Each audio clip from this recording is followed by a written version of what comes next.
ओम नमो भगवते वासुदेवाय। ओम नमो भगवते वासुदेवाय। ओम नमो भगवते वासुदेवाय। ओम अज्ञानतिमिरान्धस्य ज्ञानाञ्जनशलाकया चक्षुरुन्मीलितं येन तस्मै श्रीगुरवे नमः। श्रीचैतन्यमनोभीष्टं स्थापितं येन भूतले स्वयं रूपः कदा मह्यं ददाति स्वपदान्तिकम्।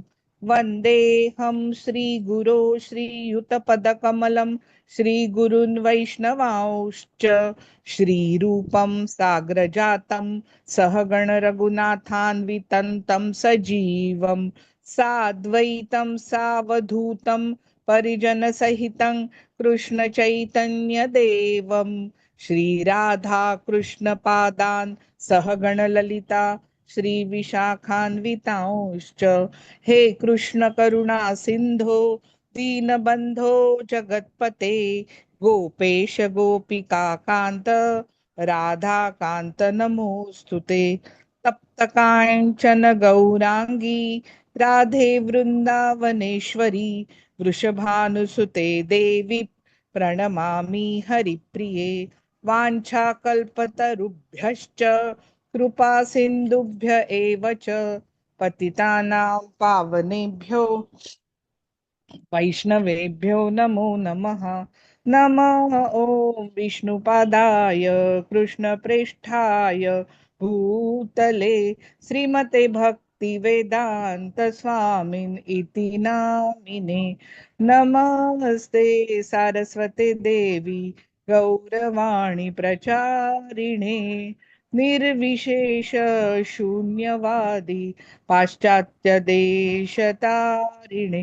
जय श्री कृष्ण चैतन्य प्रभु नित्यानंद श्री अद्वैत गदाधर श्रीवासादि गौर भक्त वृंद। हरे कृष्ण कृष्ण कृष्ण हरे हरे हरे राम राम राम हरे हरे।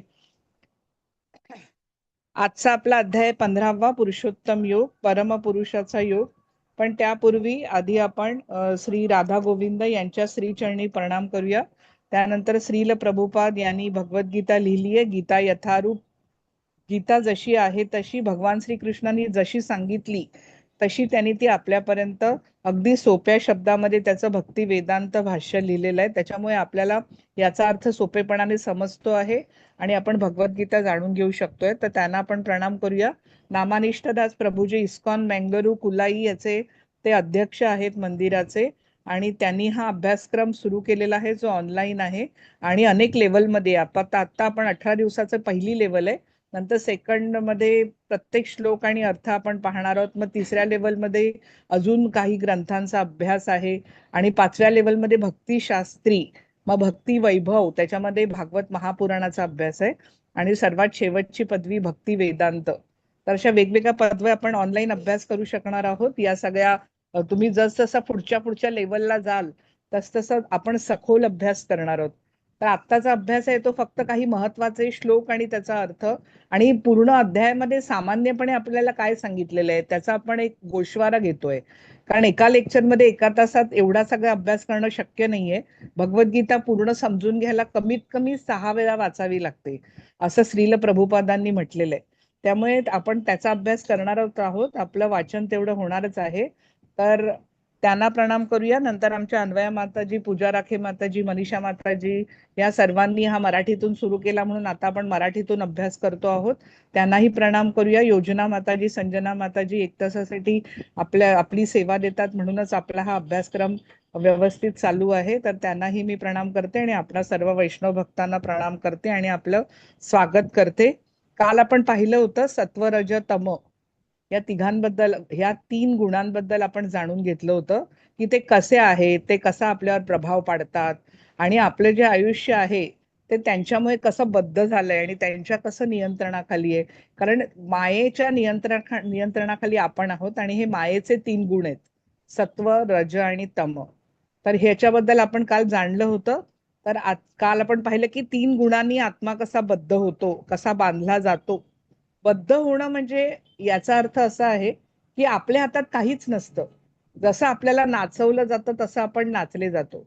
जसं आपल्याला खेळवलं जातं तसं तसं आपण क्रिया करतो. म्हणजे जसं कठपुतली बाहुले असतात, सूत्री बाहुले आपण पाहिलेत की त्यांच्या हाताला दोरा बांधले असतात आणि वर त्यांना नाचवणारी व्यक्ती वेगळी असते.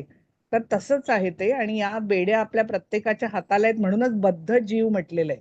कारण आपल्या नियंत्रणाखाली काहीही नाहीये, हे सर्वप्रथम लक्षात. कारण जीवाना औशिक स्वातंत्र्य आहे आणि म्हणून 3 गुणांनी आत्मा बद्ध होतो. नंतर या 3 गुणांची आपण वैशिष्ट्य पाहिली. सत्वगुण हा प्रकाशक आहे, रजोगुण हा प्रेरक आहे आणि तमोगुण हा आवरक आहे. सत्वगुण ज्ञानाचा आणि सुखाचा प्रकाश देतो. रजोगुण आहे तो प्रेरणा देतो, म्हणजे विविध महत्वाकांक्षा, लालसा, लोभ, मोह, तर ही सगळी रजोगुणाची लक्षणं आहेत. कमी प्रमाणात तो असेल तर तो आजच्या जगामध्ये अत्यंत उत्तम आहे. कारण आजचं जे जग आहे ते कॉम्पिटेटिव्ह आहे, त्यामुळे धडपड करणं आवश्यकच आहे. प्रयत्न केलेच पाहिजेत.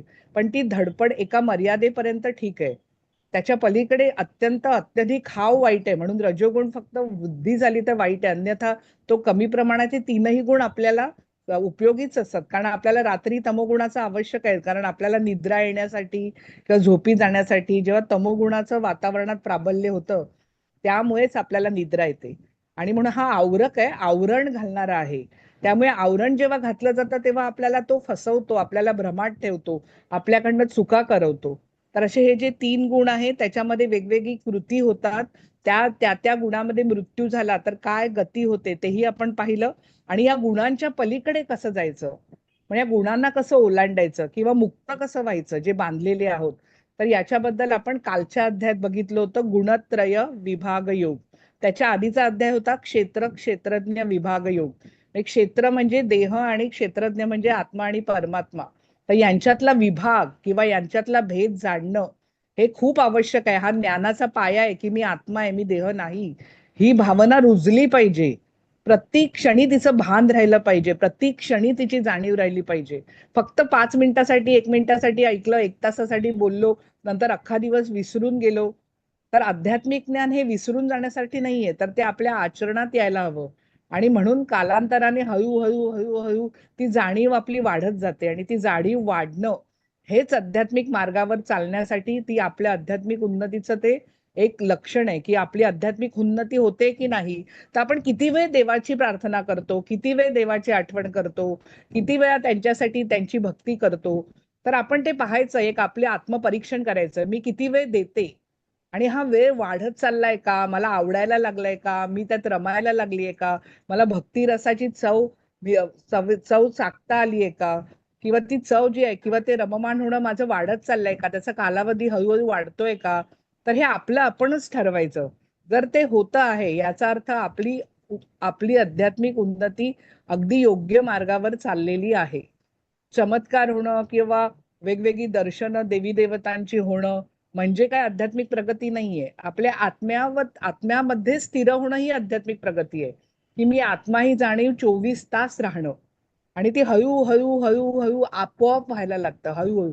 म्हणून भगवद्गीता का वाचायची, कारण भगवद्गीता वाचतो ना तेव्हा त्यातले जे मंत्र असतात त्याचं आपण उच्चारण करतो किंवा त्यांचं आपण श्रवण करतो, तेव्हा त्यातून अगदी अमर्यादित शक्ती आपल्यामध्ये प्रविष्ट होते. आणि आपल्याला याची कल्पना नसते, कारण ही शक्ती दिसत नाही. त्याच्यामुळे जी गोष्ट दिसत नाही त्याच्याबद्दल आपल्याला माहिती नसते, पण ही शक्ती प्राप्त होते आणि ती शक्ती आपल्याला मदत करत असते. आणि यासाठी हा अभ्यास महत्वाचा आहे, यासाठी हे सर्व वाचन महत्वाचं आहे, यासाठी कानावर पडणं पण महत्वाचं आहे. अर्धा श्लोक जरी आपल्या कानावर पडला तरी उत्तम गती प्राप्त होते, इतकं या श्लोकांचं महत्व आहे. म्हणून योजना माताजी एवढं त्रास घेऊन त्यांच्या मुलाची एक्झाम चालू असताना येतात आणि ते पूर्ण अध्याय ऐकवतात की जेणेकरून आपल्या कानावर पडावा, आपल्याला इच्छा व्हावी ते म्हणण्याची, आपल्या तोंडातनं त्यांचं उच्चारण व्हावं, पठण व्हावं. तर इतक्या याच्या आपल्याला वाटतंय की ह्या अगदी छोट्या छोट्या गोष्टी आहेत, पण तसं नाहीये. याचा जो फायदा आहे किंवा याची होणारी फलप्राप्ती आहे ती आपल्या कल्पनेच्या पलीकडची फलप्राप्ती आहे. जर आपण पद्मपुराण पाहिलं तर त्याच्यामध्ये याचं सगळं वर्णन आलेलं आहे की फक्त अर्धी ओळ वाचल्याने सुद्धा किती उत्तम गती झालेली आहे. मग आपण जर भगवद्गीतेचा संपूर्ण अभ्यास केला तर मग त्याचा आपण किती, आता हे फायद्यासाठी करायचं नाहीये, पण आपण कुठली गोष्ट फायद्यासाठीच करतो.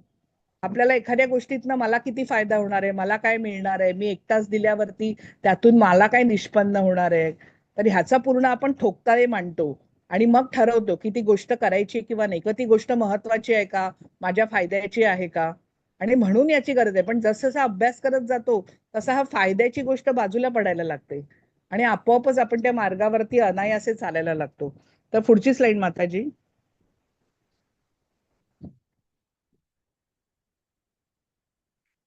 तर या ज्या अध्यायामध्ये ना त्रिश्लोकी भगवद्गीता आलेली आहे. 13वा, 14वा आणि 15वा हे जे 3 श्लोक आहेत पुरुषोत्तम योग या अध्यायातले, त्याला म्हटलं जातं त्रिश्लोकी गीता.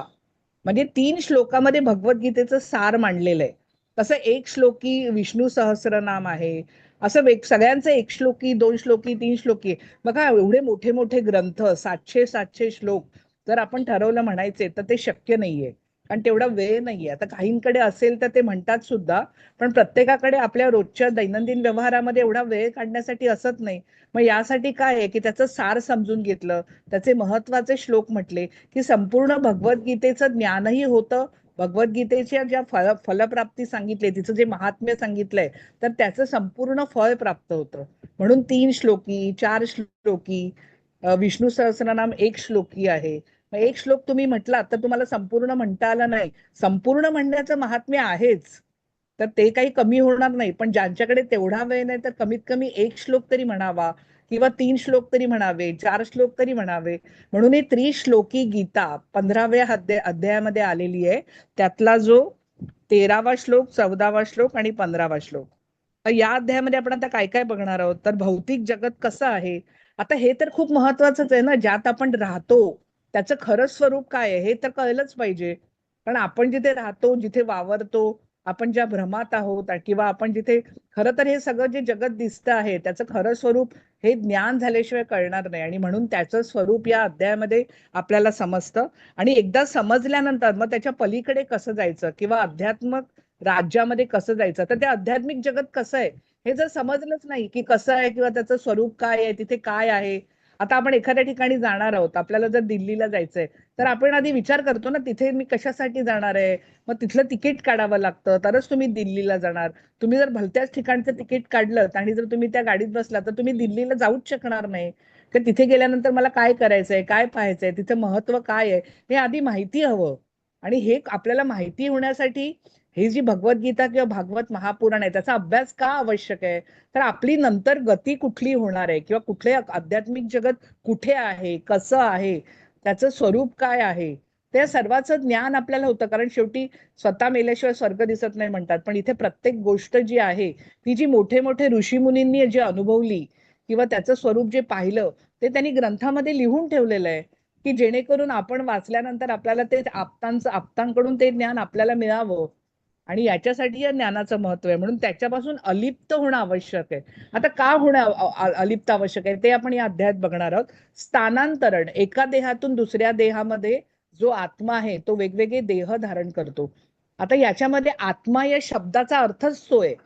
आत्मा हा जो संस्कृत शब्द आहे आत्मन, तर याचा अर्थ एका देहातून दुसऱ्या देहामध्ये स्थानांतरण करणारा असा जो तो आत्मा. आणि जो आत राहतो त्याला पण आत्मा, असे 2 अर्थ आत्मन या शब्दाचे आहेत.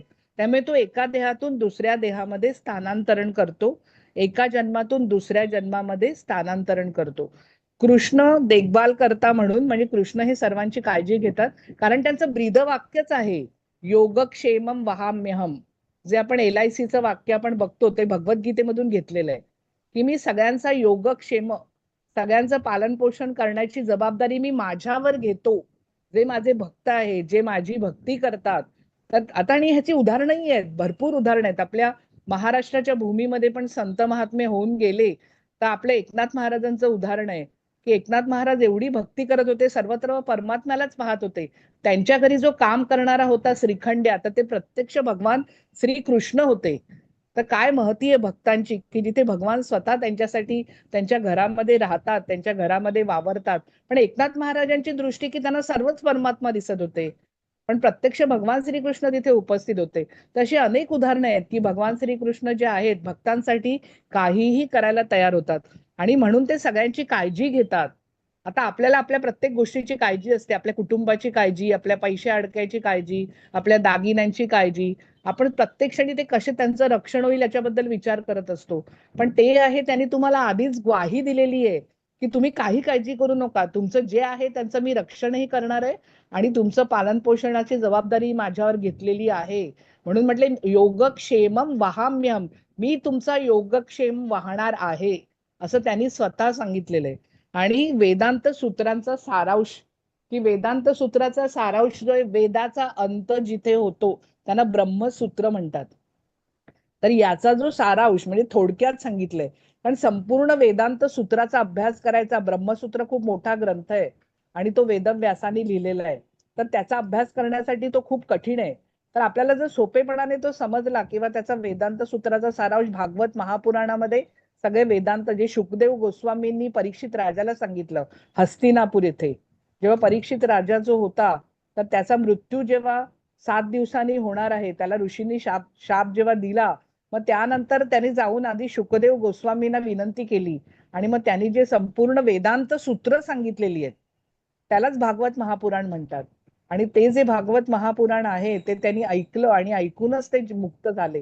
म्हणजे बघा, नुसतं ऐकणं, समजून घेणं या गोष्टी सुद्धा अगदी थोड्या थोडक्या त्याचं फळ नाहीये, त्याच्यामुळे मुक्तीसारखी गोष्ट प्राप्त होते. त्यामुळे जीवन मुक्त होता येतं. तर ती परीक्षित राजाने केलेली आहे.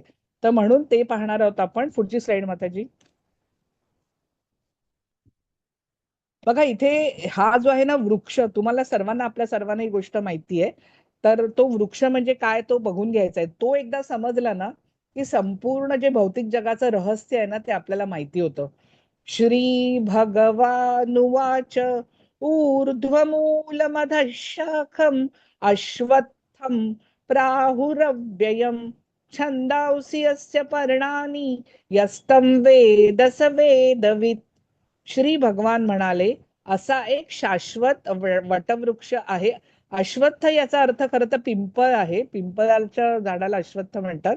तर शाश्वत म्हणजे टिकणारा, ज्याचं मूळ वर आहे आणि शाखा खाली आहेत आणि पानं वैदिक मंत्र आहेत. जो या वृक्षाला जाणतो तो वेदांना जाणतो. तर आपण आता थोडक्यात बघूया की हा वृक्ष उलटा आहे. आता आपण रस्त्यातून जात असतो किंवा कुठे आपण असं फिरायला जातो किंवा एखाद्या अशा निसर्गरम्य ठिकाणी जातो, तेव्हा आपण काय पाहतो, तर अनेक झाडं झुडपं आपल्या आजूबाजूला असतात, पण त्यांची मुळं असतात ती जमिनीच्या आत गेलेली असतात. मुळं वरती दिसत नाही, फांद्या असतात, फुलं असतात, फळं असतात. पण असं कधी पाहतो आपण, तर पहिली गोष्ट म्हणजे जेव्हा वादळ येतं तेव्हा अशी मुळापासून वृक्ष उलमडून पडतात, तेव्हा आपण त्यांची मुळं वर गेलेली आणि फांद्या खाली असलेल्या पाहतो. आणि अजून कुठे पाहतो, तर आता उदाहरणार्थ एखादा मुलगा एका असं मस्त छान तळ आहे त्या जलाशयाकडे गेला आणि त्याच्या बाजूला असे छान वृक्ष आहेत, आंब्याची झाडं आहेत आणि त्या आंब्याच्या झाडाला असे छान आंबे लागलेले आहेत. तर तो मुलगा चालत चालत खाली बघत बघत बघत बघत त्या जलाशयाकडे गेला आणि त्याने त्या पाण्यात पाहिलं डोकावून, तर त्याला ते आंबे तिथे पाण्यामध्ये दिसले आणि त्याला आता ते खायचे आहेत. मग खाण्यासाठी काय केलं त्याने, आपला हात आत घातला ते आंबे काढण्यासाठी. पण आता ती गंमतच आहे ना की आंबे तिथे नव्हतेच, आंबे तर झाडावर होते आणि झाड कुठे होतं, तर जलाशयाच्या काठाशी. पण ते प्रतिबिंब त्याच्यामध्ये पडलं होतं, उलट प्रतिबिंब. आणि ते जे उलट प्रतिबिंब होतं ते खरं समजून त्या मुलाने अज्ञानामुळे ते आंबे तिथून काढण्यासाठी हात घातल्यावरती ते प्रतिबिंब नाहीसं झालं. आणि नाहीसं झाल्यावर त्याच्या हाताला काहीच मिळालं नाही. आणि बाजूला जर आपण उभे राहून पाहत असू की एक मुलगा पाण्यातनं आंबे काढतोय, पण खरे आंबे तर झाडावर आहेत आणि ते झाड तर काठावर आहे, मग आपल्याला कसं हसू येईल की किती किती अज्ञानी बालक आहे, की त्याला समजतच नाही की आंबे जर हवे असतील तर ते काठावरच्या झाडावरनं काढावे लागतील. तीच अवस्था आपली पण आहे. आपण पण या भौतिक जगातून ते शोधण्याचा प्रयत्न करतोय, जे तिथे नाहीच आहे किंवा जे आहे ते विकृत स्वरूपात आहे. जे आध्यात्मिक जगत आहे त्याचं हे पडलेलं प्रतिबिंब आहे जे भौतिक जगत आहे. आणि त्यासाठी हा उलटा वृक्ष दाखवलेला आहे. तर ह्याच्यामध्ये तुम्ही जर बघितलं तर राधाकृष्ण दिसतील आणि तिथे एक छान सुंदर असं वन आहे आणि तिथे ते मधोमध केंद्रस्थानी राधाकृष्ण आहेत. तर हे सगळं आध्यात्मिक जगत आहे आणि आध्यात्मिक जगतामध्ये ज्या गोष्टी आहेत त्या खऱ्या गोष्टी आहेत. म्हणजे त्यांचं जे स्वरूप आहे ते सत्य स्वरूप आहे. आणि खालती आपण पाहिलं की निळ्या रंगाची डिझायर म्हणून लिहिलेलं आहे.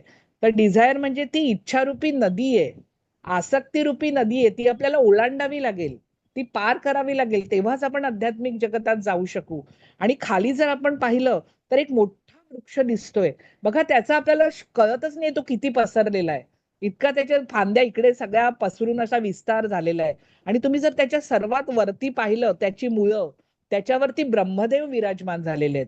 आणि त्याच्या खाली जर आपण पाहिलं तर देवी देवता आहेत, सिद्ध पुरुष आहेत, नंतर गाय आहे, मनुष्य आहे, पशु पक्षी आहेत, असे भिन्न भिन्न असे आपल्याला दिसतात त्या झाडावरती असलेले.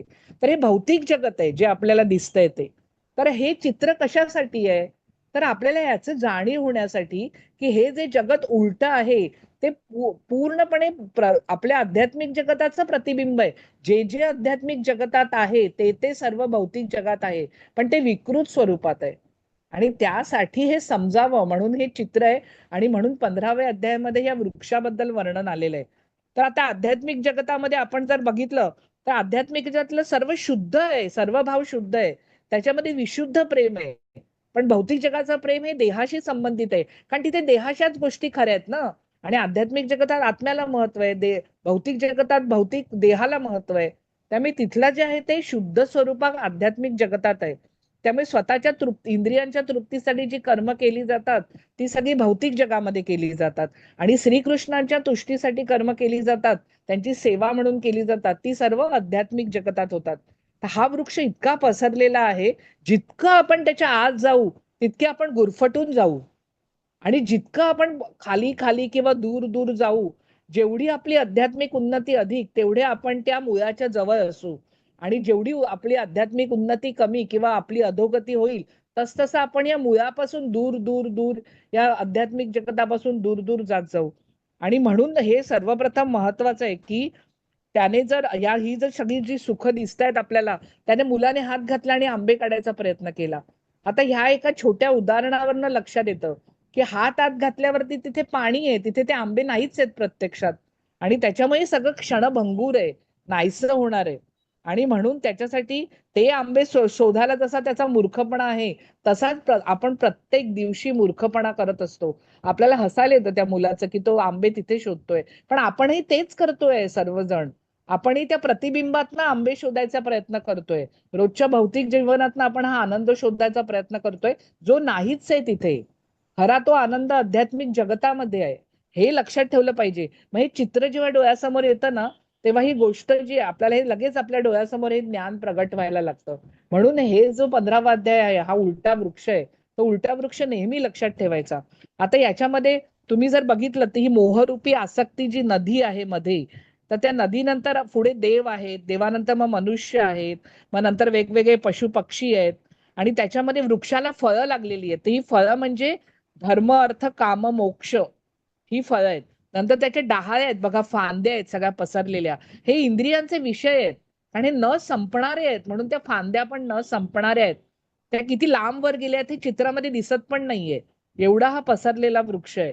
आणि जसजसं आपण खाली जाऊ तसं खालच्या खालच्या लोकात जाऊ. आणि जसजसं आपण मुळाकडे येऊ, ब्रह्मदेवांकडे येऊ, कारण ब्रह्मदेव हे आदी जीव आहेत, प्रथम जीव आहेत, त्यांच्यापासून ही सगळी भौतिक सृष्टी निर्माण झाली आहे. आणि म्हणून जसं जेवढे आपण त्यांच्या जवळ येऊ तेवढे आपण आध्यात्मिक जगताच्या जवळ येऊ, हे लक्षात ठेवलं पाहिजे.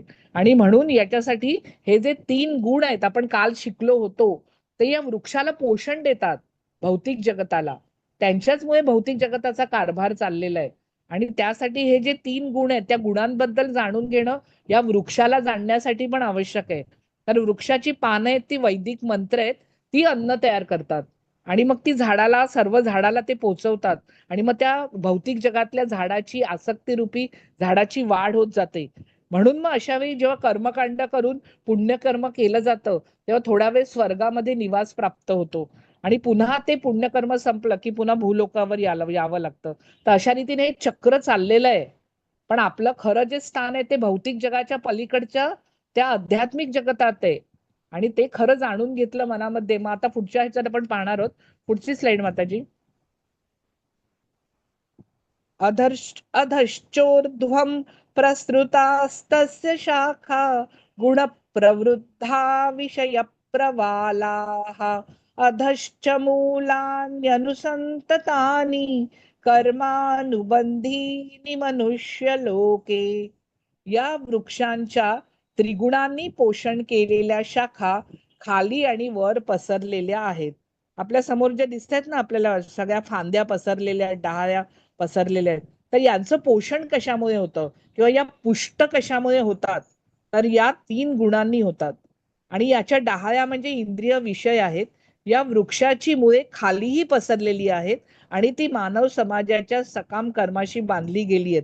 जोपर्यंत जगण्याची धडपड आहे, जोपर्यंत इच्छा आहेत, वासना आहेत, महत्वाकांक्षा आहेत, तोपर्यंत पुन्हा पुन्हा यावं लागतं. म्हणजे अडथळा कुठे आहे, तर मधली जी इच्छारूपी नदी आहे तो अडथळा आहे. ती पार करावी लागेल, इच्छांच्या पलीकडे जावं लागेल.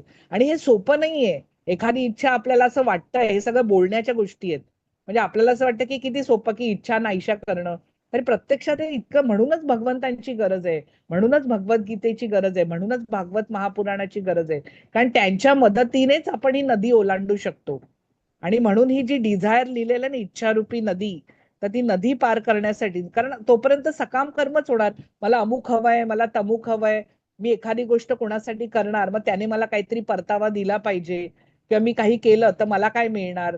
आपण सतत हाच विचार करत असतो. आणि हा जो विचार आहे त्यालाच सकाम कर्म म्हणतात, की फलप्राप्तीसाठी केलेलं कर्म. मी इतकं इतकं करणार, मग मला इतकं इतकं मिळालं पाहिजे. तर हे आपल्या हातात नाहीच आहे ना, मला काय मिळणार आहे. आपल्याला फक्त कर्म करणं आपल्या हाती आहे, पण त्याचं फळ काय मिळणार हे आपण ठरवू शकत नाही, कारण तो परमात्मा ठरवतो. म्हणून बघा, प्रत्येक वेळी इतकी अनिश्चितता आहे. आपण खूप गोष्टी करतो, पण तेवढं त्याचं फळ मिळतच असं नाहीये. आणि नाही मिळालं तर मग आपण दुःखी होतो. म्हणजे दुःख आपण ओढवून घेतो, अपेक्षा करून, सकाम कर्म करून, फळाची अपेक्षा ठेवून. तर जर ती ठेवलीच नाही आणि माझं काम मी करणार, प्रामाणिकपणे करणार, सेवा म्हणून करणार, आणि मग तसं जर आपण केलं तर ते उत्तमच होणार आहे. पण त्याच्यातही थोडं इकडे तिकडे झालं तर मन हे अविचलित राहायला लागतं, कारण मनाला माहिती आहे, कारण हे जे सकाम कर्म जे आहे ते किती आपल्याला पुन्हा पुन्हा या जन्म मृत्यूच्या सागरामध्ये कसं बुडवून टाकतंय. आणि म्हणूनच यासाठी हे सर्व सकाम कर्माशी बांधलं गेलंय. पुढची स्लाइड माताजी. म्हणून अपेक्षा करायचं सोडून द्यायचं, निरपेक्ष कर्म करायचं. आपलं स्वतःचं ते काम आहे, आपली जबाबदारी आहे, आपलं कर्तव्य आहे, आपला धर्म आहे. आणि यासाठी मला ते करायचं आहे, मला सगळी ऋण फेडायची आहेत, अशा पद्धतीने ते करायला शिकायचं. त्यामुळे कुठलीही अपेक्षा राहणार नाही, कुठलंही दुःख होणार नाही, किंवा मनामध्ये अपेक्षा भंगाचं दुःखही होणार नाही. तर मन शांत राहायला लागेल. न रूपमस्येह तथोपलभ्यते नान्तो न चादिर्न च संप्रतिष्ठा अश्वत्थमेनं सुविरूढमूलम् असंगशस्त्रेण दृढेन चित्वा ततः पदं तत्परिमार्गितव्यै यस्मिन् गता न निवर्तन्ति भूयः तमेव चाद्यं पुरुषं प्रपद्ये यतः प्रवृत्तिः प्रसृता पुराणी. पुढची स्लाइड माताजी. या वृक्षाचे वास्तविक रूप या जगतात अनुभवता येत नाही. आत्ताच सांगितलं ना मी, कारण ते प्रतिबिंब आहे, त्यामुळे त्याचं खरं स्वरूप ते नाहीच आहे. ते नुसतं आध्यात्मिक जगतातल्या वृक्षाचं पडलेलं प्रतिबिंब आहे. आणि ते प्रतिबिंब उलट आहे, कारण ते पाण्यात पडलेलं आहे. आणि त्याच्यासाठी त्याचं खरं स्वरूप आपल्याला आध्यात्मिक जगतामध्येच कळणार आहे ना, कारण ते खरं स्वरूप पाण्यातलं नाहीये. तर ते त्याचं फक्त विकृत प्रतिबिंब पडलेलं आहे. आणि म्हणून याचं वास्तविक रूप, खरं रूप या जगात अनुभवता येत नाही. याचा आधी, याची सुरुवात कुठे झाली, हे संपलं कुठे आहे, आणि सुरुवात आणि याचा आधार कुठे आहे, हे कोणीही जाणू शकत नाही. इतका तो पसरलेला वृक्ष आहे, इतक्या त्या पसरलेल्या इच्छा आहेत, इतक्या त्या पसरलेल्या कामना आहेत, इतके ते पसरलेले इंद्रिय विषय आहेत. परंतु मनुष्याने, पण याच्यावर उपाय आहे. खोलवर मुळे गेलेल्या या वृक्षाला निश्चय केला पाहिजे, कारण हे भौतिक जगतातल्या या वासना, इच्छा, कामना न संपणाऱ्या आहेत. बघा, एखादी आवडती गोष्ट म्हणजे तरी काय. आता एखाद्या राजा जो असतो त्याला दिवाळी माहितीच नाही, कारण रोजच जर दिवाळी असेल तर त्या दिवाळीचंही काही महत्व राहणार नाही. आता तसंच आहे ना, एखाद्या व्यक्तीला आईस्क्रीम आवडत असेल, पण जर त्याला ताटभर आईस्क्रीम आणून दिलं तर पहिलं खाताना त्याला जो आनंद होईल, दुसरं खाताना तो थोडा कमी होईल, तिसरं खाताना अजून कमी, चौथं खाताना होता होता होता त्या आईस्क्रीम खाता खाता अशी अवस्था येईल की ते नकोसं वाटायला लागेल. म्हणजे आनंद शेवटी त्याचंही अजीर्ण होतं, त्याचंही अपचन होतं. म्हणूनच सुख-दुःख ही आलटून पालटून येतात. त्यामुळे सुखाचं महत्व पटतं. आणि याच्यासाठी आपण जर लक्षात घेतलं तर सुखाचं स्वतः किती वर्ष, हजारो वर्ष अमृताचं पान, अप्सरा, किती स्वर्गाचं वर्णन आलंय. पण शेवटी काय आहे, शेवटी परतून पुन्हा यावंच लागणार आहे. ती काही सुटका नाहीये किंवा ते अंतिम आपले स्थान नाहीये किंवा ती जाण्याची मूळ जागा नाहीये. हे समजलं पाहिजे. तात्पुरतं तिथेही तात्पुरतं राहायचंय, काही काळ राहायचंय. आणि ते सुख सुख म्हणजे शेवटी काय, किती काय भोगणार हा पण प्रश्न आहे. हजारो वर्ष अशी निघून जातात. पण खरं काय ते समजण्यासाठी पुन्हा मनुष्य देहच घ्यावा लागतो. मनुष्य देह धारण केल्याशिवाय मुक्ती नाही, ज्ञान नाही, किंवा हे परमात्म्याचं ज्ञान केवळ आणि केवळ मनुष्य देहामध्येच मिळतं. आणि म्हणून परतून यावं लागतं. म्हणून मग दृढनिश्चय केला पाहिजे ना, की काय खरं काय खोटं हे प्रतिबिंब पाहतोय, त्याच्यात जगतोय, तिथून आंबे काढायचा प्रयत्न करतोय. आणि किती ते आंबे जिथे नाहीये तिथून गोळा करायचा प्रयत्न करतोय, धडपड करतोय. अरे कितीही धडपड केली तरी ते आंबे मिळणारच नाहीयेत. आता तिथे जर ते नाहीच आहेत तर मिळतील कुठून. पण तरीही आपली जीवघेणी धडपड चाललेली आहे. आणि म्हणून याच्यासाठी खोलवर मुळे गेलेल्या या वृक्षाला निश्चय केला पाहिजे आणि अनासक्ती रूपी शस्त्राद्वारे छेदून टाकलं पाहिजे, कापून टाकलं पाहिजे. आणि हे जोपर्यंत होणार नाही तोपर्यंत आसक्ती राहणार आहेत, तोपर्यंत अडकून पडणं राहणार आहे. म्हणून कशाच्या शस्त्र, अनासक्ती हे मनामध्ये लक्षात ठेवायचं, टिकणार नाहीये, हे संपणार आहे, कधीतरी नाहीसं होणार आहे. यद दृष्टम तत् नष्टम, जे काही दिसतंय भौतिक जगात ते कधी ना कधीतरी नाहीसं होणार आहे. आणि जी गोष्ट नाहीशी होणार आहे, जी आपली नाहीये, जी आपल्या बरोबर घेऊन जाऊ शकत नाही आणि पुढे आपल्याला एकट्याला जावं लागणार आहे, अशी जर परिस्थिती असेल, असं जर आपल्याला माहिती झालं तर आपल्या मनाची तयारी होईल. त्यामुळे कशालाही मन चिकटणार नाही, कशातही आसक्त होणार नाही, कशातही अडकून पडणार नाही. अडकून पडणं हे फार कठीण आहे. एकदा आपण ते मन अडकून पडलं की मग त्याच्यातूनच यातना, त्याच्यातूनच दुःख, त्याच्यातूनच क्लेश निर्माण होतात. आणि ही जी आहे गती तर ती म्हणजे आयुष्यही जगायचंय, अत्यंत कर्मकुशलतेनेही करायचंय, भगवंतांची सेवाही करायची आहे, भक्तीचा रसही चाखायचा आहे, त्याच्यामध्ये डुंबायचंही आहे. आणि इतकी मनाची तयारी आणि मनाची जाणीव इतकी उन्नत की मृत्यू सुद्धा इतका आनंदाचा उत्सव, आनंदाचा जल्लोष, की असं नाहीये की बघा तुम्ही संत महात्मे कसे सामोरे गेलेत. कारण मृत्यू त्यांच्यासमोर नाहीच आहे, तिथे तर प्रत्यक्ष परमात्मा उभा आहे, त्यांना दोन्ही हातांनी त्यांना कवटाळून घ्यायला. मग अशी जी अवस्था आहे प्रेमाची, आनंदाची अवस्था, मग त्याची भीती कशी वाटणार. आणि ही भीती ज्ञानामुळेच आपल्याला ह्या गोष्टी समजू लागतात. अन्यथा आपल्याला मृत्यू म्हणजे काळ पुरुषासारखा वाटत असतो, भयानक, अकराळ विक्राळ दाढा असलेल्या. पण तिथेच जर परमात्मा हसून आपल्याकडे पाहत असेल तर मग त्याची भीतीच्या म्हणूनच आहे ना, हे कळण्यासाठी ज्ञान व्हायला पाहिजे, कळण्यासाठी दिव्य दृष्टी प्राप्त व्हायला पाहिजे. मग त्यानंतर मनुष्याने असं स्थान शोधावं की ज्या ठिकाणी गेल्यावर पुन्हा परतावं लागत नाही. बघा आपल्या घरी आपण आता अनेक ठिकाणी फिरतो, अनेक ठिकाणी कामाला जातो, पण परतून कुठे येतो, तर आपल्या घरीच येतो ना. आपल्या धाम, आपलं जे धाम आहे त्याला धाम म्हणतात. मग हे परमधाम आहे, जे आपलं खरं स्थान आहे. मग जिकडे विश्रांती मिळते, जिथे मन शांत होतं, तिथे खरी मनाला तुमच्या जे काही मनाला जी प्राप्त व्हायचे ते जिथे प्राप्त होतं ते आपल्या घरी प्राप्त होतं. मग जर आपलं जे मूळ घर आहे तर त्याची जाणीव झाली, ते कसं आहे, कुठे आहे, आणि तिथे गेल्यावरती पुन्हा यावं लागणार नाहीये, पुन्हा कष्टात पडावं लागणार नाहीये, पुन्हा दुःख होणार नाहीये, पुन्हा देहाची प्राप्ती घेऊन या जन्म मृत्यू जरा व्याधीमध्ये फिरावं लागणार नाहीये, पुन्हा परावलंबित्व येणार नाहीये, किंवा पुन्हा कसलंही दुःख असणार नाहीये, चिंता नाही, विवंचना नाही, काळजा नाही, असं जे घर आहे. आता ते घर महत्वाचं की इथे परत येणं जाणं या दुःखात पडणं. आणि म्हणून याच्यासाठी हे जेव्हा समजतं की ज्या ठिकाणी गेल्यावर पुन्हा परतावे लागत नाही आणि ज्या परमपुरुषाकडून अनादी काळापासून सर्व गोष्टींचा प्रारंभ आणि विस्तार झाला आहे, त्या परमपुरुषाला त्या ठिकाणी शरण गेले पाहिजे. बघा जेव्हा आपल्याला समजतं की माझ्या हातात काहीही नाही, उद्याचा श्वास सुद्धा आपल्या हातात नाहीये, उद्या काय घडणार आहे आपल्याला माहिती नाहीये, आहे तो फक्त हा क्षण आहे, ज्या क्षणामध्ये आपण आत्ता आहोत, आत्ता जगतो आहोत, उद्याचं आपण काही सांगू शकत नाही. म्हणजे इतकं आपल्या नियंत्रणाच्या पलीकडे गोष्टी आहेत, आपल्या हातात काहीच नाहीये. मग जे परमात्मा आहे त्याच्या नियंत्रणाखाली सर्व चाललंय, जर त्यांना शरण गेलं, त्यांना सोपवून दिलं, तर आपल्या आईच्या हातात कसं बाळ आपला हात देतं आणि तिच्या बरोबर चालायला लागतं आणि तिला माहिती आहे की आपली आई आपली काळजी घेणार आहे, त्यामुळे ती आपला सर्व भार त्या आईवर टाकतं. तशीच परिस्थिती, एकदा त्या परमात्म्याचा हात धरला की मग आपल्याला कसलाच विचार करायची गरज नाहीये, सगळं काही त्यांच्यावर सोपवून द्यायचं. आणि पुढची स्लाइड माताजी. न तद्भासयते सूर्यो.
आवाज नाही आहे मला. माताजीचा इंटरनेट इश्यू असेल, 2 मिनटं, माताजी परत जॉईन करतील.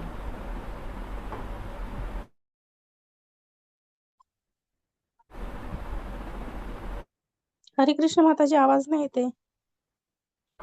हो माताजी, माताजींचा इंटरनेट इश्यू झाला असेल कदाचित, 2 मिनटं, ते परत जॉईन करतील.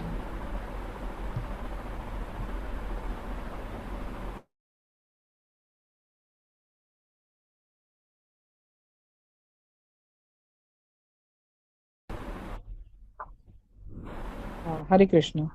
न तद्भासयते सूर्यो न शशांको न पावकः यद्गत्वा न निवर्तन्ते तद्धाम परमं मम.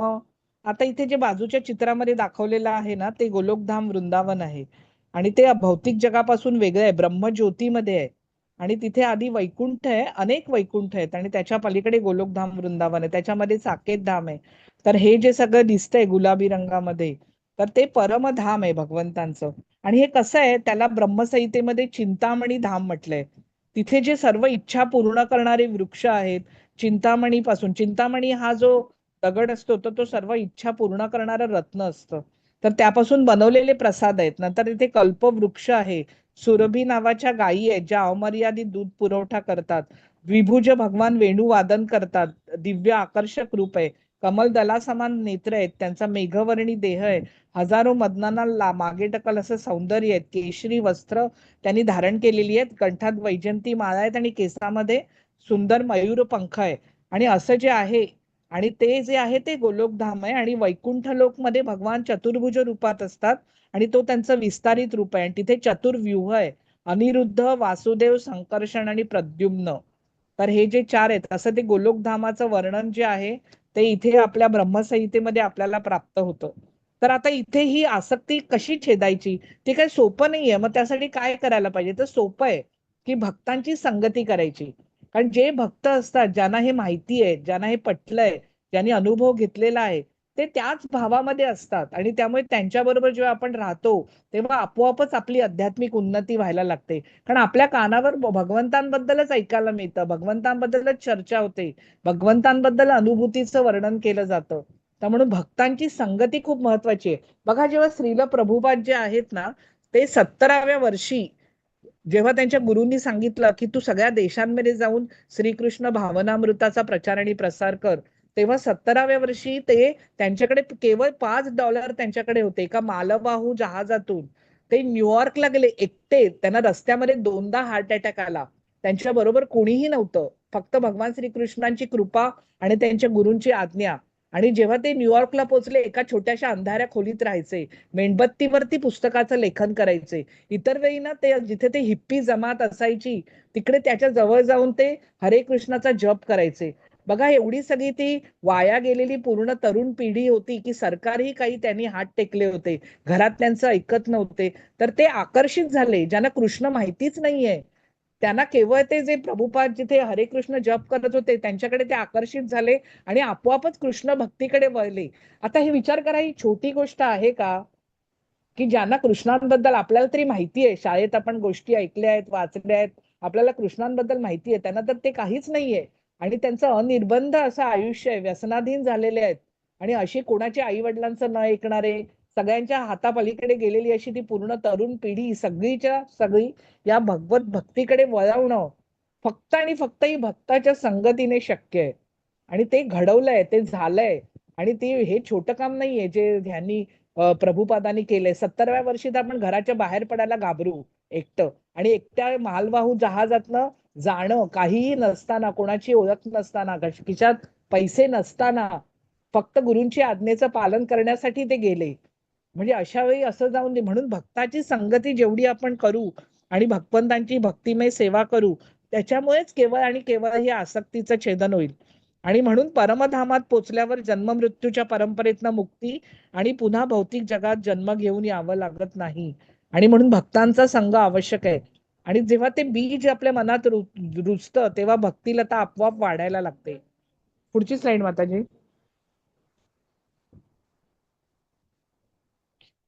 आपण आता इस्कॉनची मंदिरं पाहतो, सर्वत्र आहेत. 10 लाख इतके त्यांचे अनुयायी आहेत इतर देशांमध्ये. आणि त्यांनी कुठेही धर्म, त्यांचा जो धर्म असताना सुद्धा त्यांनी हे संपूर्ण जे भगवान श्रीकृष्णाची भक्ती आहे तिचा अंगीकार केलेला आहे. आणि हे स्वतःला पटल्याशिवाय कोणी केलेलं नाहीये. कोणी कोणाला सांगतो म्हणून कोणी कधीच काही करत नाही. जेव्हा ते त्याला आतून समजायला लागतं, आतून पटायला लागतं, आतून त्याला अनुभव येतो, तेव्हाच ही व्यक्ती आहे ना ती या मार्गाकडे वळते. मग विचार करा, 10 लाख इतर देशांमध्ये जे अनुयायी आहेत, जे श्रील प्रभुपादांनी अख्ख्या जगभर प्रवास केलेला आहे. आणि अशा परिस्थितीमध्ये ही सगळी कृष्णांची कृपा आहे, हे सगळं कृष्णांचं ऐश्वर्य आहे. ममैवांशो जीवलोके जीवभूत सनातनः मनःषष्ठानींद्रियाणि प्रकृतिस्थानी कर्षति. बद्ध जगातील जीव, बद्ध म्हणजे हे बांधलेलं जग आहे, आपल्या नियंत्रणामध्ये काहीच नाहीये. आणि म्हणून बद्ध जगत म्हटलेलं आहे. कारण आपण सर्व या 3 गुणांमुळे नाचवले जातो. हे माझे सनातन अंश आहेत. सनातन म्हणजे पूर्वीपासूनचे. आणि म्हणजे पुरातन, सनातन या शब्दाचा अर्थ आहे की ज्याचा आदी आणि अंत नाही अशांना सनातन असं म्हटलं जातं. सनातन अंश आहेत. जसं एखादा मोठा धडाडून पेटलेला अग्नी आहे आणि त्याच्या ठिणग्या आजूबाजूला पडाव्यात, तर तशी उपमा जीवांना दिली आहे. पण ठिणग्या विझतात, पण ही स्फुल्लिंग विझत नाही जे जीवात्मे आहेत. पण म्हणून त्यांना अंश, कारण त्या अग्नीचाच तो भाग आहे. जे जे गुण अग्नीचे आहेत ते ते सर्व गुण त्या ठिणग्यांचे सुद्धा आहेत, त्या स्फुल्लिंगाचे सुद्धा आहेत. आणि म्हणून बद्ध जीवनामुळे ते मनासहित 6 इंद्रियांशी कठीण संघर्ष करत आहेत. कारण आपली धडपड शेवटी आपल्या पोट्या पाण्यासाठीच चाललेली आहे, नंतर सुखासाठीच चाललेली आहे. त्यामुळे मनासह 5 ज्ञानेंद्रियांशी संघर्ष करत आहे. जगण्याची धडपड चालली आहे आपली, आपली उदरनिर्वाहासाठी आपली धडपड चाललेली आहे. आणि म्हणूनच आपलं हे बद्ध जीवाचं स्वरूप आहे. पुढची स्लाइड माताजी. शरीरं यदवाप्नोति यच्चाप्युत्क्रामतीश्वरः गृहीत्वैतानि संयाति वायुर्गंधानि वाशयात. ज्याप्रमाणे वायू आपल्याबरोबर गंध घेऊन जातो, त्याप्रमाणे भौतिक जगातील जीव आपल्याबरोबर जीवनातील विविध संकल्पना एका देहातून दुसऱ्या देहात घेऊन जातो. अशा रीतीने तो एक प्रकारचा देह धारण करतो आणि पुन्हा दुसरे शरीर धारण करण्यासाठी पहिल्या देहाचा त्याग करतो. आता हे कसं आहे की जसा वारा आहे, आता कुठेतरी फुलाचा ताटवा आहे, तिथे फुलं उमललेली आहेत, तर त्यांचा जो सुवास असतो, त्यांचा गंध असतो, तो वारा एका ठिकाणून दुसऱ्या ठिकाणी घेऊन जातो. तर तसंच आहे की एका देहातून दुसऱ्या देहामध्ये हे संस्कार जे आहे ते जीव घेऊन जातो आपल्या बरोबर. आणि ते सांगण्यासाठी उपमा दिलेली आहे. उपमा का दिली जाते? कारण आपल्याला ती गोष्ट माहिती असते. आपण त्या वाऱ्यामधून येणाऱ्या फुलाचा गंध कधी ना कधीतरी अनुभवलेला असतो. आणि त्यामुळे या गोष्टी जेव्हा माहिती असतात तेव्हा त्याची उपमा दिली जाते, तेव्हा दुसरी गोष्ट पटकन कळते. आणि हे जे देह धारण करणं, कारण आपल्याला मृत्यूची कल्पना नाहीये, मृत्यू पश्चात काय होणार आहे माहिती नाहीये. पण जर आपल्या लक्षात आलं की मृत्यू म्हणजे फक्त जुनी वस्त्र काढणं आहे आणि नवीन वस्त्र धारण करणं आहे, मग तेव्हा आपोआपच भीती नाहीशी होते. आणि म्हणून हे या चित्रामध्ये जर आपण बघितलं की विविध देह धारण करायला लागतात.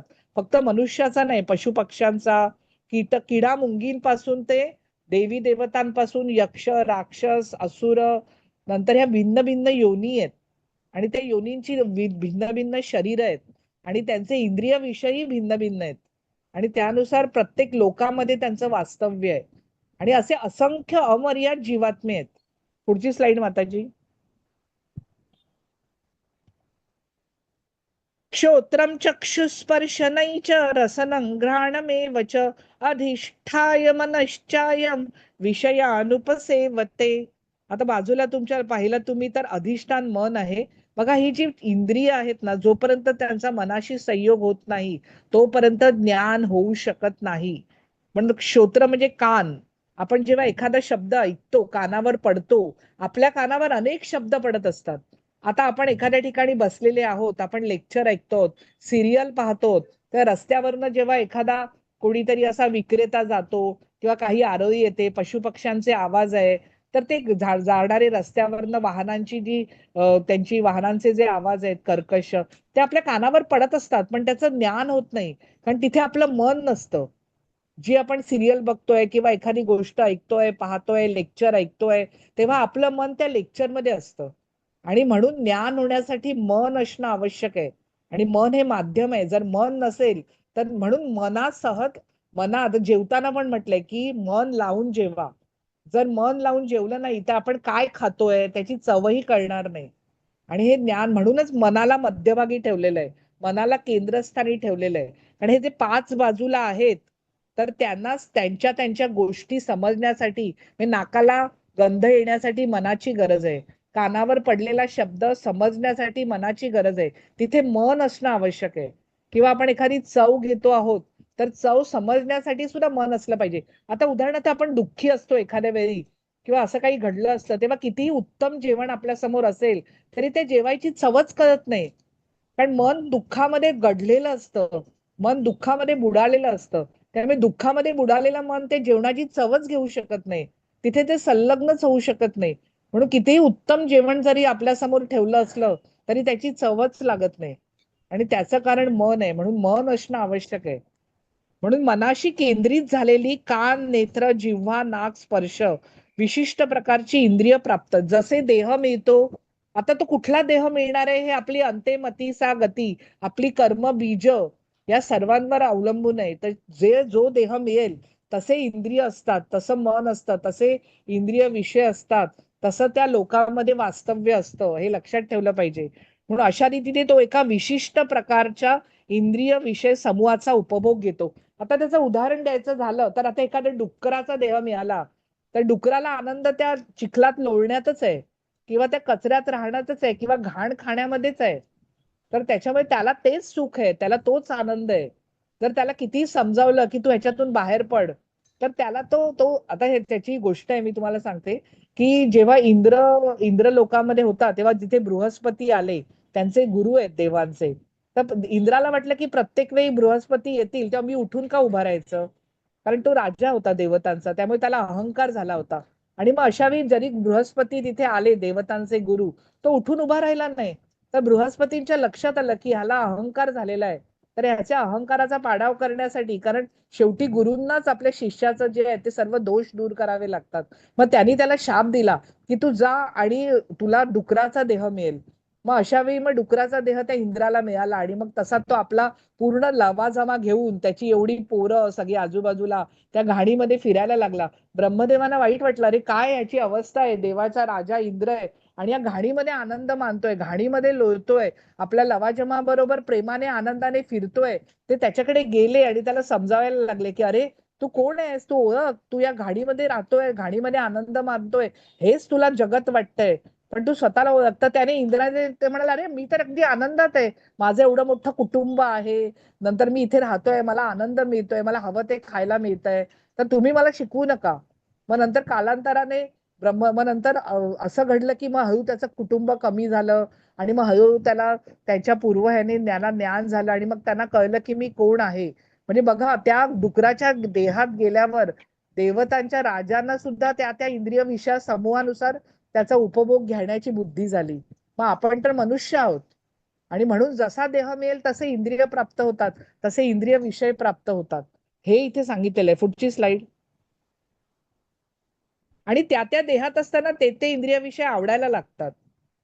उत्क्रामंतम स्थितम वापी भुंजानम वा गुणान्वितम विमूढानानुपश्यन्ति पश्यन्ति ज्ञानचक्षुषः.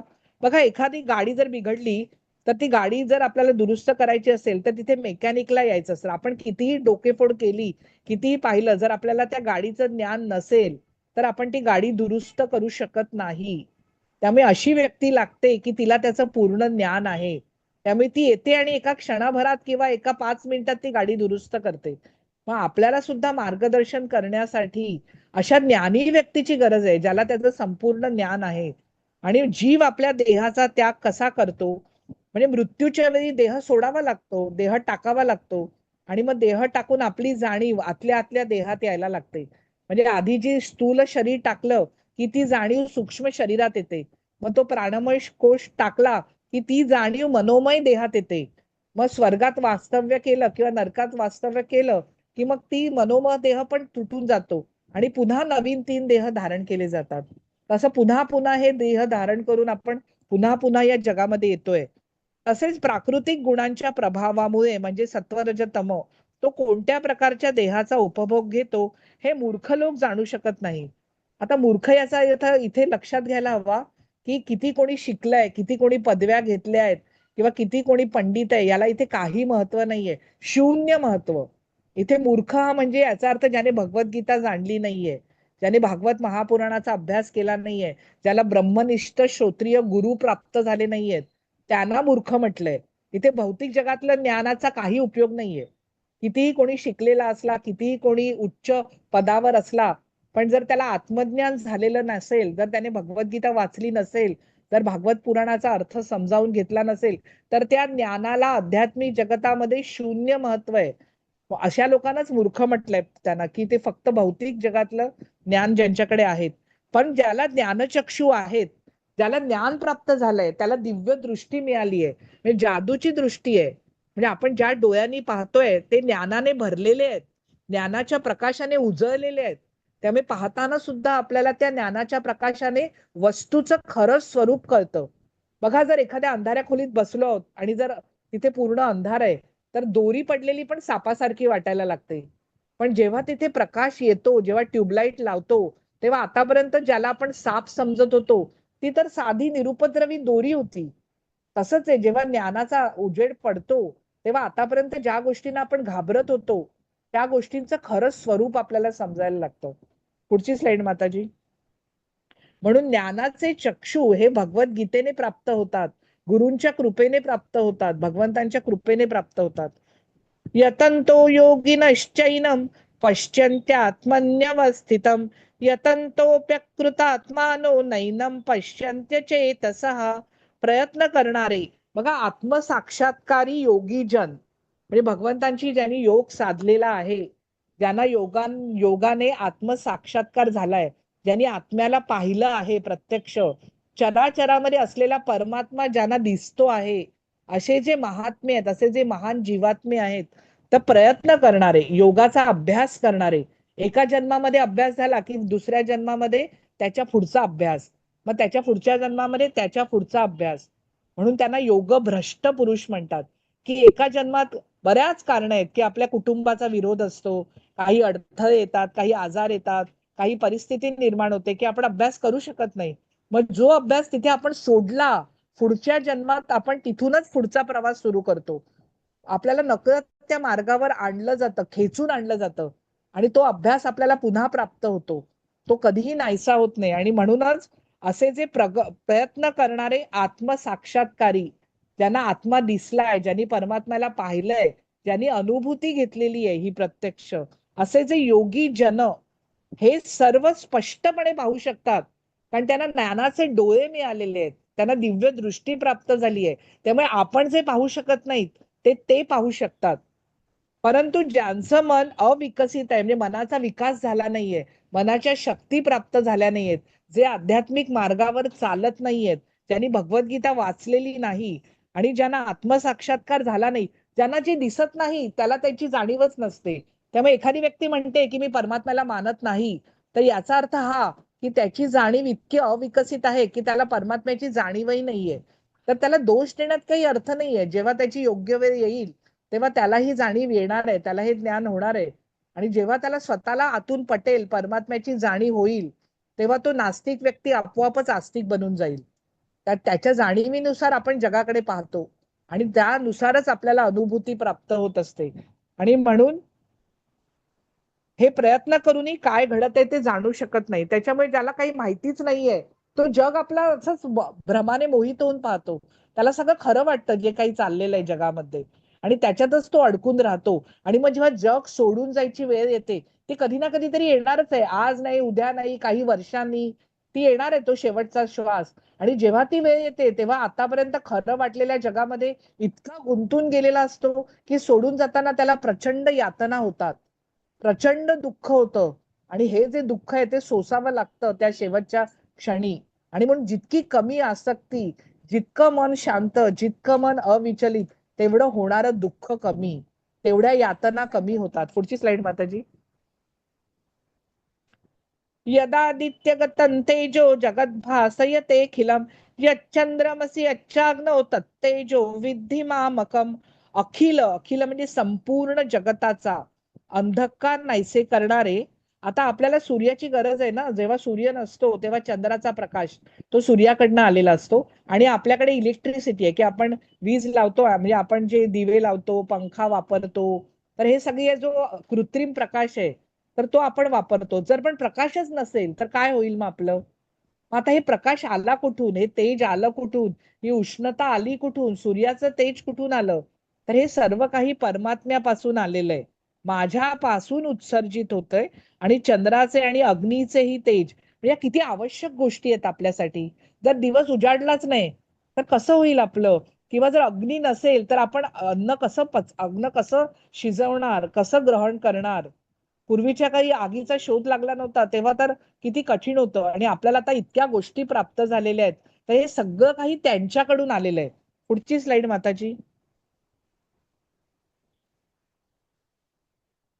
मी प्रत्येक ग्रहलोकात प्रवेश करतो. बघा, ग्रहलोक गुरुत्वाकर्षण शक्तीमुळे फिरतायत असं आपल्याला वाटतं, पण खरं पाहता ही शक्ती कुठून आली? तर ती परमात्म्याकडून आली आहे. त्यांनी ग्रहांना धरून ठेवलंय. आपल्याला जे ग्रह वाटतात की तिथे कोणी जीवात्मे नाहीयेत, तर खरं पाहता अनेक ग्रह लोकांवर, सर्व ग्रह लोकांवर पण जीवात्मे राहतात. पण आपलं जे इथे संशोधन झालंय की आपण अंतराळयान पाठवतो, चंद्रावर पाठवतो, कारण आपल्या नेत्रांना ते दिसू शकत नाही किंवा आपल्या उपकरणाने आपण त्यांना पाहू शकत नाही किंवा त्यांची जाणीवही आपल्याला होत नाही की ते त्या ग्रहावर वावरतायत. तर असे प्रत्येक ग्रहावर, सूर्यावरही जीवात्मे राहतात, दगडातही जीवात्मे राहतात. सर्वत्र जीवात्म्यांचं निवासस्थान आहे, हे लक्षात ठेवलं पाहिजे. आणि त्यांना धारण कोणी केलंय, त्यांना आधार कोणी दिलाय, त्यांना त्यांच्या गतीमध्ये कोण फिरवतोय? तर ते म्हणतात की मी प्रत्येक ग्रहलोकात प्रवेश करतो आणि माझ्या शक्तीद्वारे ते आपल्या कक्षेत स्थिर राहतात. नाही तर पडून गेले असते, नाही तर फिरत नसते राहिले. आपण बघितलं की ग्रहमाला आहे, सूर्यमाला आहे, सगळे ग्रह आपल्या विशिष्ट मार्गाने फिरतायत. ही व्यवस्था आहे पूर्ण जगाची. एका विशिष्ट पद्धतीने सर्व चाललेलं आहे, एका विशिष्ट योजनेने सगळं घडतंय. हा परमात्म्याचा संकल्प आहे आणि त्यानुसार जगत चाललेलं आहे. आणि म्हणून हे सगळं घडवणारा ते परमात्मा, त्यांच्यामुळे ते स्थित राहतात. मीच चंद्र होऊन सर्व वनस्पतींना जीवन रसाचा पुरवठा करतो. आपण जे रोजच्या जीवनामध्ये जे पोषण आपलं होतं अन्नाद्वारे, तर त्या अन्नाचा रस, वनस्पतीचा रस चंद्र प्रदान करतो. आणि तो चंद्र मी आहे असं भगवंत म्हणतात. म्हणजे सर्व काही तेच आहेत थोडक्यात. पण आपल्याला ज्या गोष्टी दिसतात वेगवेगळ्या सांगितल्या की सूर्य मी आहे, चंद्र मी आहे, तर ग्रह लोकांना मी धारण केलेलं आहे, चराचरामध्ये मी आहे, असं जेव्हा सांगितलं जातं तेव्हा ते मनामध्ये ठसतं की प्रत्येक ठिकाणी तो परमात्मा आहे किंवा परमात्म्याशिवाय जगात काहीच नाहीये. पुढची स्लाइड माताजी. अहम वैश्वानरो भूत्वा प्राणिनां देहमाश्रितः प्राणापान समायुक्त पचाम्यन्नम चतुर्विधम. सर्व प्राणी मात्रांच्या, प्राणी मात्र म्हणजे ज्यांच्या ज्यांच्यामध्ये प्राणशक्ती आहे असे जे सगळे जीवात्मे, यांच्या देहामधला जठराग्नी मी आहे. जठरामध्ये असणारा जो अग्नी आहे, परिणमन करणारा, उष्णता देणारा, तर असा जो मी आहे, 4 प्रकारच्या अन्नाचे, इथे जे 4 प्रकारचं अन्न सांगितलेलं आहे, भोज्य, भक्ष्य, पेय आणि लेह्य, तर चतुर्विध अन्न आपण खात असतो, चाटून खातो पितो, नंतर म्हणजे चावून खातो. तर असे जे चतुर्विध अन्न आहेत त्याचं पचन करण्याचं काम प्राण व अपान वायूंच्या संयोग साधतो. आपल्या शरीरामध्ये 5 वायू आहेत: प्राण, अपान, समान, व्यान आणि उदान. त्याच्यामध्ये प्राण जो आहे तो शरीरामध्ये घेण्याचं काम करतो आणि म्हणून श्वास जो आपण घेतो तो प्राणवायूमुळे घेतो. तो प्राण आपल्या शरीरातला वायू वेगळा आणि प्राणशक्ती वेगळी, या दोन्ही भिन्न भिन्न गोष्टी आहेत. श्वासाद्वारे जी प्राणशक्ती आत येते ती प्राणवायू आत घेतो आणि अपान वायू आतून बाहेर टाकण्याचं काम करतो. म्हणजे शरीरातलं मलमूत्र निष्कासन जे आहे किंवा जो श्वास बाहेर टाकला जातो तो अपान वायू मार्फत टाकला जातो. त्यामुळे आपली जर पूर्ण आपली एलिमेंटरी सिस्टीम पाहिली, आपलं जे आतडं पाहिलं, जिथून अन्न पुढे ढकललं जातं, अन्नाचं पचन होतं, त्याचा जीवनरस शोषला जातो, तिथे प्राण आणि अपान वायू काम करत असतात. ते पोटात घेण्याचं काम हा प्राणवायू करतो आणि अन्न बाहेर आतड्यातनं पुढे बाहेर टाकायचं जे काम आहे मलमूत्र, ते अपान वायू करतो, पुढे ढकलण्याचं काम करतो. तर हे सगळं जे काम चाललेलं आहे या 5 वायूंमुळे चाललेलं आहे. व्यान वायू संपूर्ण देहामध्ये कार्य करतो. नंतर अशा रीतीने पंचप्राण, यांना पंचप्राण असं म्हटलं जातं. तर यांच्याशी संयोग साधण्याचं कामही मी करतो. तर असं झालं नाही तर अन्न पचणारच नाहीये, ते पोटातच राहून जाईल, पुढे ढकललं जाणार नाही, त्यातून जीवनरस निर्माण होणार नाही, त्यापासून पोषण होणार नाही. हे सगळ्यांचं कारण हा परमात्मा आहे. म्हणून आपण जो अन्न घेऊ, घास घेऊ, की म्हटलंय वदनी कवल घेता नाम घ्या श्रीहरीचे, नाव घ्या श्रीहरीचं, यज्ञ सहज हवन होते. म्हणजे आपलं नुसतं अन्न घेणं, घास घेणं ही आहुती आहे आपल्या वैश्वानराला दिलेली. म्हणजे आपण हा यज्ञ करत असतो रोज. यज्ञ करण्यासाठी काही यज्ञ वेदी बांधायची गरज नाहीये किंवा मोठी मोठी सामग्री, खूप पैसा खर्च करणं, भरपूर वेळ देणं, आपलं रोजचं आहार घेणं हे पण यज्ञ कर्मच आहे, जेव्हा आपण ते भगवंतांसाठी करतो. आणि ते भगवंतच वैश्वानराच्या रूपात आपल्या प्रत्येकाच्या जठरामध्ये आहेत. पुढची स्लाइड माताजी. मी सर्व प्राणी मात्रांच्या हृदयात स्थित आहे आणि माझ्यापासूनच स्मृती, ज्ञान आणि विस्मृती होतात. हे सूक्ष्म शरीराचा भाग आहे. पण आपल्याला विस्मरणाचं वरदान मिळालंय. जर विस्मरण नसतं तर जुन्या जुन्या गोष्टी आठवून आपण दुःखी झालो असतो. पण काळ हे औषध आहे, विस्मरण हे औषध आहे. आपण सर्व विसरून जातो आणि आपण पुढच्या आयुष्याला सामोरं जातो. तर हे विस्मृती किंवा काही गोष्ट आठवणं आणि ज्ञान हे सर्व माझ्यापासून प्राप्त होतात. जर आपल्याला मागच्या जन्मातलं आठवलं असतं तर किती कठीण झालं असतं. मागच्या जन्मीतले असलेले नातेसंबंध, या जन्मातले नातेसंबंध, सगळा गोंधळ उडून गेला असता आणि जगणं असह्य झालं असतं. कारण आपली अजून तेवढी जाणीव प्रगल्भ झाली नाहीये. जे ज्ञानी पुरुष असतात ते आत्मभावावर स्थित राहतात. त्यांना या गोष्टीचा काही म्हणजे त्या गोष्टींना काही ते तुच्छच समजतात. त्या मागच्या जन्मातलं, या जन्मातलं, पुढच्या जन्मातलं काही गोष्टी त्यांच्यावर परिणाम करत नाही. आता आपल्याला समजलं की आपला मृत्यू कधी होणार आहे. जर अंतर्ज्ञान झालं तर ते पचवायचं सामर्थ्य असलं पाहिजे. जोपर्यंत ती मनोभूमिका नसेल तर आपला प्रत्येक क्षण जगायला कठीण होऊन जाईल. म्हणजे विस्मृती किंवा मागचं न आठवणं हे आपल्यासाठी वरदान आहे, हे लक्षात ठेवलं पाहिजे. जोपर्यंत आपली तेवढी प्रगल्भता येत नाही, जोपर्यंत आपला विकास होत नाही, तोपर्यंत अंतर्ज्ञान प्राप्त होत नाही आणि ते प्राप्त न होणं हेच योग्य आहे, हे लक्षात ठेवलं पाहिजे. आणि म्हणून सर्व वेदांद्वारे जाणण्यायोग्य मीच आहे. वेद हे ज्ञान, वेद या शब्दाचा अर्थ आहे विद धातूपासून वेद हा शब्द बनलाय. विद म्हणजे जाणणं. जे काही ज्ञान आहे ते सर्व वेदांमध्ये आहे. वेद हे अपौरुषेय आहे, कोणी लिहिलेले नाहीये किंवा कोणी जे वेदव्यासाने त्यांचे विभाग पाडलेत, पण हे प्रगट झालेले आहेत, हे ज्ञान प्रगट झालेलं आहे. तर हे लक्षात ठेवलं पाहिजे. आणि वेदांद्वारे जाणण्यायोग्य मीच आहे. निसंदेह मी वेदांताचा संकलक आहे आणि वेदांचा ज्ञाताही मीच आहे. जे जे काही दिसतंय, ज्ञाता म्हणजे जाणून घेणाराही मी आहे, ज्ञानही मी आहे, जाणून घेण्याची गोष्टही मी आहे. अशा रीतीने सर्व काही मी आहे असं भगवंतांनी सांगितले. पुढची स्लाइड माताजी. च्युत आणि अच्युत असे जीवांचे 2 वर्ग आहेत. जे भौतिक जगामध्ये ज्यांना ज्ञान झालेलं नाही, ज्यांनी भगवद्गीतेचा अभ्यास केला नाही, ज्यांच्यावर भगवंतांची कृपा झालेली नाही, ज्यांना गुरूंची प्राप्ती झालेली नाही, असे जे जीवात्मे आहेत त्यांना च्युत म्हटलेलं आहे. च्युत म्हणजे काय? च्युत या शब्दाचा अर्थ एका स्थानापासून खाली ढळणं. म्हणजे आपण आता ज्या स्थितीत आहोत, ज्या शिडीवर, ज्या पायरीवर आहोत, मृत्यू समयी त्यापासून खाली येणं म्हणजे अधोगती होणं, आपलं पतन होणं, आपलं स्खलन होणं. जेव्हा आपल्याकडून चुका घडतात जेव्हा आपल्याकडनं पापकर्म घडतं तेव्हा आपण एक पायरी खाली उतरतो, आणि जेव्हा आपल्याकडनं उत्तमोत्तम कर्म होतात, भगवंतांची सेवा होते, तेव्हा एक पायरी आपण वर चढतो. त्याला ऊर्ध्व गती म्हणतात, वरच्या दिशेची गती. आणि वरच्या दिशेची गती उत्तमोत्तम जन्म, भक्ताच्या कुळात जन्म, योग भ्रष्ट पुरुषाचा जन्म. आणि अधोगती म्हणजे पशुपक्ष्यांच्या योनीमध्ये प्राप्त होणारा जन्म. म्हणून आपल्याला स्खलनशील आहोत, आपण पतनशील आहोत. आपलं पतन होऊ शकतं, आपली अधोगती होऊ शकते, जोपर्यंत पूर्ण ज्ञान प्राप्त झालेलं नाही. म्हणून एक जे आहे, जे अजून त्यांना ज्ञान झालेलं नाहीये, ते च्युत आहे, त्यांचं स्खलन होणार, स्खलनशील म्हटलंय मनुष्याला. आणि दुसरे अच्युत, म्हणजे एकदा ज्ञान झालं, एकदा आध्यात्मिक जगतात प्रवेश झाला की पतन होणे नाही, खाली येणं नाही, अधोगती होणं नाही, वेगवेगळ्या देहांमध्ये जन्म घेणं नाही. त्यांना अच्युत म्हणजे त्यांचा कधी, म्हणून दोन गट आहेत, एक च्युत आणि अच्युत, बद्ध आणि मुक्त, ज्ञानी आणि अज्ञानी, मूर्ख आणि ज्ञानी, असे दोन गट पडलेले आहेत. की जे स्खलनशील आहेत आणि जे कधीही ज्यांचं स्खलन होत नाही. एक पतनशील आहे, एकांचं कधीही पतन होत नाही. जे आध्यात्मिक जगतात राहतात त्यांचं कधीही पतन होत नाही, त्यांना अच्युत असं म्हटलंय.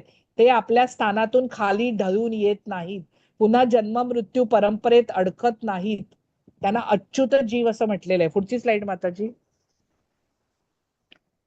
या दोहों व्यतिरिक्त एक परमपुरुष परमात्मा आहेत, ते स्वतः अव्ययी भगवंत आहेत आणि ते स्त्रीलोकांमध्ये प्रवेश करून त्यांचं पालन पोषण करत आहेत. आपलं प्रत्येक जीवात्म्याला जे काही आहे ते त्यांनी प्रदान केलेलं आहे. प्रत्येकाचा जो म्हणतात ना की दाणा असतो, आता प्रत्येक पशुपक्षाला काय मिळणार आहे, त्याच्या पूर्ण जीवन, त्याच्या उदरनिर्वाहाची काळजी स्वतः भगवान घेतात. म्हणून पालन पोषण करते हे भगवान आहेत. म्हणून सर्व काही जे चाललंय, अख्ख्या जगाचं संचालन, ब्रह्मांडाचा कारभार, जे देवी देवता ब्रह्मांडाचा कारभार चालवतायत, त्यांना भगवंतांनी शक्ती प्रदान केलेली आहे आणि त्यांच्या मार्फत जगाचा कारभार चाललेला आहे. पुढची स्लाइड माताजी. मी च्युत आणि अच्युत जे जीव आहेत, बद्ध आणि मुक्त जे जीव आहेत, ज्ञानी अज्ञानी जे जीव आहेत, जे पतनशील आणि कधी पतन न होणारे, जे स्खलनशील आणि कधीही स्खलन न होणारे, असे जे बद्ध आणि मुक्त जीवात्मे आहेत, त्यांच्याही पलीकडे आहे. कारण सर्व काही त्यांच्या नियंत्रणाखाली आहे. दिव्य म्हणजे तेजस्वी आणि सर्वश्रेष्ठ, या सर्व जीवात्म्यांहूनही श्रेष्ठ असे असल्यामुळे जगामध्ये तसेच वेदांमध्ये पुरुषोत्तम म्हणून प्रसिद्ध आहे. म्हणून या अध्यायाचं नाव आहे पुरुषोत्तम योग. सगळ्या बद्धमुक्त जीवांच्या पलीकडल्या परमात्म्याला जाणणं, पुरुषोत्तम म्हणून जाणणं, हे महत्वाचं आहे. नुसतं जाणणं, नुसतं माहिती करून घेणं. तर याच्यामुळे काय होतं, पुढची स्लाइड माताजी. म्हणजे या अध्यायाचा अभ्यास केल्याने काय होतं, तर तो मला संशय रहित होऊन, कारण मनातल्या प्रश्नांची आपोआप उत्तरं मिळायला लागतात. मनातल्या शंका नाहीशा होतात, शंका कुशंका, अनेक आपण विविध मनामध्ये येणारे प्रश्न, त्याची उत्तरं आपल्याला आपोआप मिळायला लागतात. आणि पुरुषोत्तम भगवान म्हणून मला जो जाणतो, बघा, सर्वज्ञ होण्यासाठी, पंडित होण्यासाठी, सर्व काही सर्वज्ञानी होण्यासाठी एकमेव गोष्ट आहे की जो स्वतःला आणि भगवंतांना जाणतो. जो पुरुषोत्तम भगवान म्हणून मला जाणतो, तो खरा सर्वज्ञ आहे, तो खरा सर्वज्ञानी आहे. तुम्ही किती डिग्र्या घेतल्यात याचा इथे काहीही उपयोग नाहीये. सर्वज्ञाची व्याख्या भगवंतांनी केली आहे की ज्याने मला जाणलं त्याने सर्व काही जाणलं, ज्याने आत्म्याला जाणलं त्याने सर्व काही जाणलं. त्यासाठी इतर काही शिकण्याची आणि आयुष्य फुकट घालवण्याची काही गरज नाहीये. म्हणून इथे त्यांनी सर्वज्ञाची व्याख्या केली आहे. आणि अशा व्यक्ती, असा जो व्यक्ती आहे तो माझ्या भक्तीमध्ये संलग्न होतो. तो प्रत्येक कर्म माझी भक्ती म्हणून करतो, प्रत्येक गोष्ट तो माझ्यासाठी करतो, माझ्या तुष्टीसाठी करतो. आणि याच्यासाठीच भक्तीसाठी मध्ये संलग्न होण्यासाठी जाणणं आवश्यक आहे. पुढची स्लाइड माताजी. यो मामेवम सम्मूढो जानाति पुरुषोत्तमम स सर्वविद भजति माम सर्वभावेन भारत.